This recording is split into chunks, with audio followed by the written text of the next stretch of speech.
Everyone. I hope you all are doing great. तो आज जो हम चीज़ स्टार्ट कर रहे हैं that is really fresh and our topic is mathematical statistics. Mathematical statistics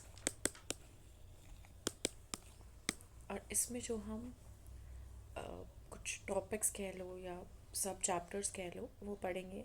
सबसे पहले हम प्रोबेबिलिटी के बारे में पढ़ेंगे, ठीक है। इसकी थ्योरीज पढ़ेंगे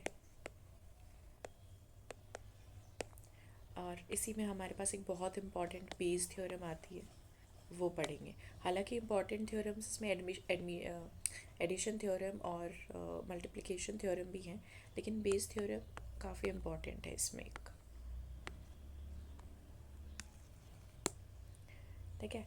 इसके बाद जो हम चीज़ देखेंगे कुछ बेसिक टर्मिनोलॉजीज देखेंगे, जैसे कि रैंडम वेरिएबल क्या होते हैं, ठीक है। उसके बाद वी हैव हम इसमें एक्सपेक्टेशंस निकालते क्या होते हैं और फार्मूला क्या होता है, कैसे निकालते हैं एक्सपेक्टेशंस को। फिर MGF जो हमारा मोमेंट जनरेटिंग फंक्शन है और कैरेक्टरिस्टिक फंक्शन, ये सारी चीज़ें हम देखेंगे इसमें, क्योंकि ये सारा हमारा बेस होगा किस चीज़ के लिए, जो हम डिस्ट्रीब्यूशंस पढ़ेंगे उनके लिए। डिस्ट्रीब्यूशंस भी हमारी दो टाइप की हैं, एक हमारी डिस्क्रीट है और एक हमारी कॉन्टिन्यूस है। तो ये दो टाइप की डिस्ट्रीब्यूशंस होती हैं और इन डिस्ट्रीब्यूशंस की अपनी कैरेक्टरिस्टिक्स होती है, कुछ प्रॉपर्टीज़ होती है, हम वो सारी चीज़ें देखेंगे। डिस्ट्रीब्यूशंस जैसे बायनॉर्मल डिस्ट्रीब्यूशन, बर्नौली डिस्ट्रीब्यूशन, हमारी नॉर्मल डिस्ट्रीब्यूशन बहुत इंपॉर्टेंट है ये, और काफ़ी सारे exponential distributions, the list goes so on so further. तो हमें बेसिकली इसमें दो टाइप के, डिस्क्रीट और कॉन्टिन्यूस, इसमें ही हमारे समेशन के, इंटीग्रेशन के, कैसे कैसे हमें फॉर्मूले अप्लाई करने हैं, उस सारी चीज़ों को निकालने के लिए, इनके फॉर्मूलेज डिराइव करने के लिए हमें basically moment generating function and expectation कैसे निकालते हैं ये आना चाहिए। तो ये हमारा बेस रहेगा इस पर्टिकुलर चैप्टर के लिए। और उसके बाद एक बहुत ही इम्पॉर्टेंट चीज़ आती है, स्टैटिस्टिक्स का भी पार्ट है, विच इज़ सैम्पलिंग थ्योरी, ठीक है। This is sampling theory. फिर हम पढ़ेंगे टॉपिक सैम्पलिंग थ्योरी का, जिसमें हमारे पास हाइपोथेसिस आती हैं, ठीक है, null and alternative hypothesis and काफ़ी सारे रिलेटेड कंसेप्ट्स आते हैं। जैसे कि हमारे पास कुछ आता है कि हम सिग्निफिकेंस भी इसी में टेस्ट करेंगे, जो लेवल ऑफ सिग्निफिकेंस देखते हैं ना, वो भी इसी से देखेंगे। नल अल्टरनेटिव हाइपोथेसिस की टेस्टिंग वगैरह, पैरामीटर क्या होता है, स्टैटिस्टिक क्या होता है, और एक इसमें एक और इम्पॉर्टेंट कंसेप्ट आता है स्टैंडर्ड एरर का, स्टैंडर्ड एरर टर्म्स का, वो भी काफ़ी इम्पॉर्टेंट है। उसके काफ़ी बार उसके एप्लीकेशंस पूछ लेता है या डायरेक्ट फार्मूला पूछ लेता है। एंड फिर जैसे दो तरह के सैम्पल्स होते हैं ना, large samples and small samples. Large यानी यूजुअली जिसका सैम्पल साइज ग्रेटर देन 30 होता है, एंड ये लेस देन 30 वाली कैटेगरी। तो इनके लिए हमारे पास टेस्ट है, जैसे लार्ज सैम्पल टेस्ट है, सिंगल प्रोपोर्शन है, या फिर डिफरेंस भी इसी में आता है कि दो मीन का और दो प्रोपोर्शंस का डिफरेंस, एंड ऐसे करके हमारे पास ये मेन टॉपिक है जो हमें इसमें पढ़ने हैं basically. First chapter probability theories के बारे में पढ़ेंगे। अच्छा, इसमें कुछ हमारे पास इनइक्वालिटीज़ भी आ जाती हैं, ठीक है, इनइक्वालिटीज़ भी हम इसी में पढ़ेंगे।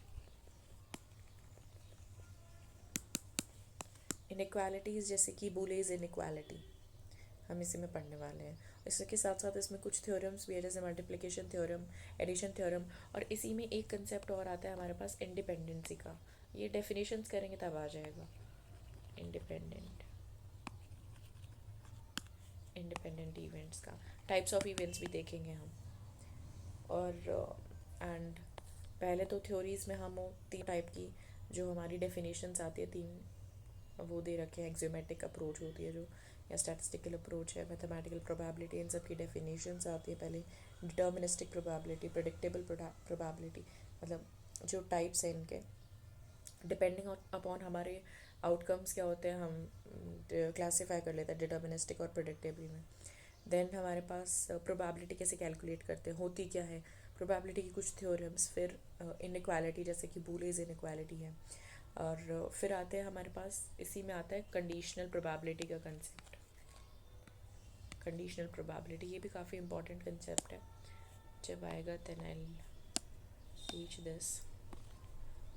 ए गिवन बी, मतलब कंडीशनल प्रोबेबिलिटी में ये होता है हम एक चीज़ की प्रोबेबिलिटी निकालते हैं जब उस पर एक डिपेंडिंग चीज़ या इवेंट ऑलरेडी हो चुका होता है, ठीक है। फिर इंडिपेंडेंट इवेंट्स और कुछ डेफिनेशंस भी हैं जैसे पेयर वाइज, म्यूचुअली, ये इंडिपेंडेंट इवेंट्स वाले, ठीक है। टोटल प्रोबेबिलिटी के लॉज है, एंड लास्ट में हमारी सबसे इम्पॉर्टेंट बेस थ्योरम। फर्स्टली हम ऐसे ही चलेंगे इसमें।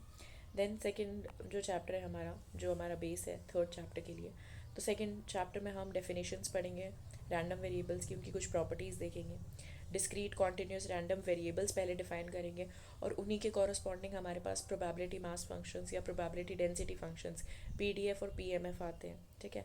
फिर कुछ डिस्ट्रीब्यूशन फंक्शंस होते क्या हैं, टाइप्स डिस्ट्रीब्यूशंस के हम नेक्स्ट में पढ़ेंगे, और डिस्ट्रीब्यूशन फंक्शंस को हम इसी के साथ ही कवर कर लेंगे ताकि थोड़ा बेस एक साथ रहे, ठीक है। और हाँ, इसमें ये भी है कि marginal, conditional distributions, joint distributions, इन सब के भी कंसेप्ट या डेफिनेशंस हम यहीं पे देखेंगे, ठीक है। और फिर तो है ही, हमें एक्सपेक्टेशंस पढ़नी है। और हम इसमें हाँ, एक और चीज़ जो हमें डिस्ट्रीब्यूशंस के फॉर्मूलेज़ के लिए चाहिए होती है वो वेरिएंस है, ठीक है। वेरिएंस, कोवेरिएंस, तो हम ये वाले भी इसी साइड पे देख लेंगे। वेरिएंस,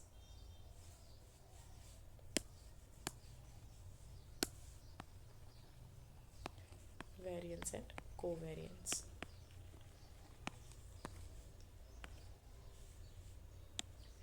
ऑलराइट, फिर डिस्ट्रीब्यूशंस है, डिस्ट्रीब्यूशंस में जैसे मैंने बताया था uniform, Bernoulli, binomial, normal distributions, geometric distribution, या फिर पॉइजन हो जाती है, एक्सपोनेंशियल है, एक यूनिफॉर्म भी है।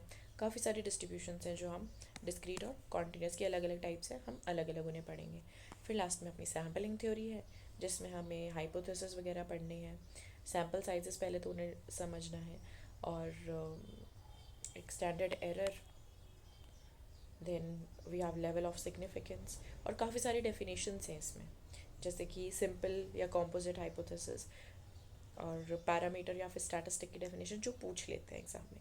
तो ये है जो हम इस पूरी सीरीज़ में पढ़ने वाले हैं। बेसिकली पूरे के पूरे को 4 चैप्टर्स में डिवाइड किया है, और इन्हीं 4 चैप्टर्स के अकॉर्डिंग हम ये सारी चीज़ें कवर करेंगे। Thank you.